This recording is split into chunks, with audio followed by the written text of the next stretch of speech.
Est-ce que tu as toujours considéré que le respect collectif passait aussi par les petites choses que personne ne voyait? Alors, c'est je ne le pensais pas comme ça, mais je l'incarnais parce qu'en fait, il y avait un coach, à ce temps-là, coach Dexter Janky, qui est aujourd'hui coach chez les Lions de Toronto.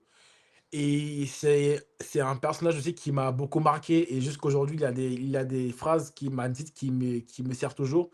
Et avant que je me retrouve seul dans le vestiaire en train de nettoyer, on avait eu à échanger, on parlait des All Blacks, de l'équipe de rugby All Blacks et de leur mentalité, de leur manière de faire, de leur, esprit de courtoisie, si ouais, et leur humilité et comment ils faisaient passer l'intérêt de l'équipe avant les leurs.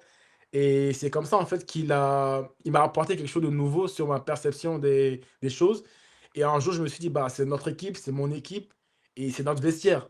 Et à chaque fois qu'on partait de l'entraînement, les vestiaires, ils étaient pas ouf.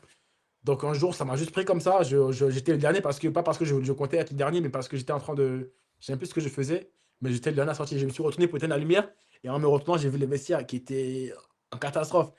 Du coup, j'ai vu que ça me coûtait rien de rester et de nettoyer, du coup, je l'ai fait